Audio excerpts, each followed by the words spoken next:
दादी के बगीचे में एक रहस्यमयी दरवाजा था जिसे शायद ही कभी किसी ने देखा था। बगीचे के एक कोने में जहां गुलाब की झाड़ियां घनी होकर एक दीवार सी बन जाती थीं, वहीं छुपा था वह दरवाजा, छोटा, पुराना और बेलों से ढका हुआ। उस दरवाजे के बारे में दादी कभी जिक्र नहीं करती थीं, लेकिन उनकी आंखों में अक्सर कोई चमक आ जाती थी जब वे बगीचे में टहलती थीं। बचपन की गर्मियों की छुट्टियों में मैं घंटों उस बगीचे में खेलता था, लेकिन उस दरवाजे के पास जाने की हिम्मत कभी नहीं हुई। उसकी ओर देखने पर ऐसा लगता था मानो कोई अनकहा रहस्य वहां छुपा हो। एक दिन जब दादी रसोई में व्यस्त थीं और बगीचे में हल्की बारिश हो रही थी, मैं छाते के साथ उस कोने में गया। गुलाब की झाड़ियों के बीच झांकते हुए अचानक मेरी नजर उस पुरानी लकड़ी के दरवाजे पर पड़ी।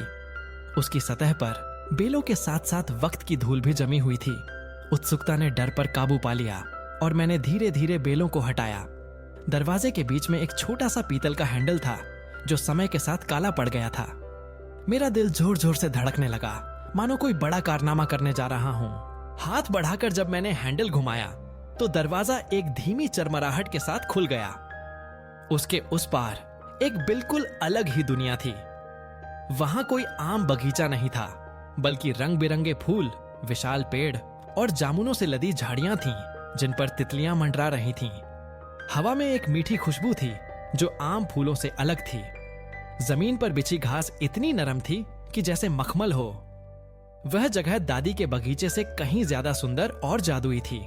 जैसे ही मैंने उस रहस्यमयी दुनिया में कदम रखा, मुझे लगा कि यहाँ वक्त धीमा हो गया है। सूरज की किरणें पेड़ों के पत्तों से छनकर जमीन पर सुनहरी रोशनी बिखेर रही थीं।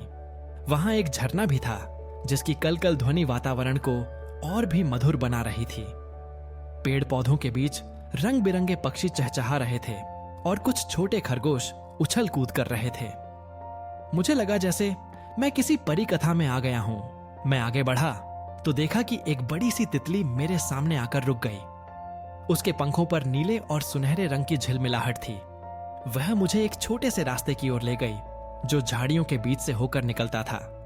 रास्ते के दोनों ओर जंगली फूलों की कतारें थीं और बीच बीच में छोटे छोटे लैंप लटक रहे थे जिनमें हल्की हल्की रोशनी जल रही थी।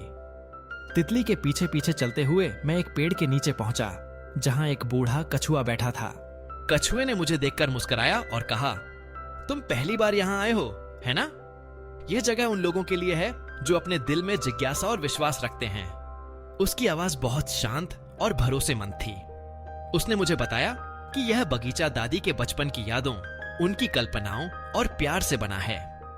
दादी ने इस जगह को अपनी खुशियों, अपने सपनों और अपने खास रहस्यों से संजोया है।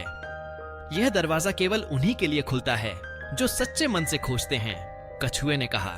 मैं वहां बैठे बैठे सोचने लगा कि दादी कितनी खास हैं।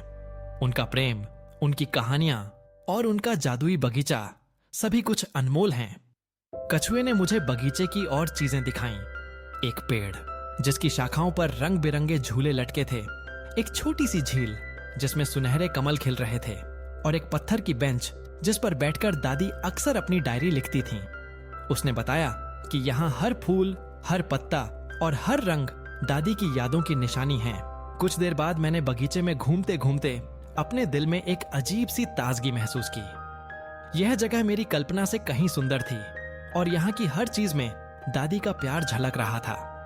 जब मैंने वापस दरवाजे की ओर लौटने का मन बनाया तो कछुए ने मुस्कुराकर कहा, जब भी तुम्हें दादी की याद आए या कोई रहस्य जानना हो, यह दरवाजा तुम्हारे लिए खुला रहेगा।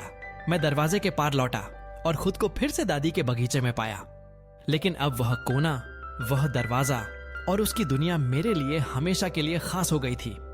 दादी मुस्कुराते हुए बाहर आईं। उनकी आंखों में वही जानी पहचानी चमक थी। शायद वे जानती थीं कि मैंने उनका सबसे प्यारा रहस्य जान लिया है। मैं तो चला, अब तुम सब्सक्राइब करो, नहीं तो तुम्हारा मोबाइल हैंग हो जाएगा टाइम पे। सब्सक्राइब कर लो, नहीं तो रात को तुम्हारे सपनों में मैं आकर डांस करूंगा।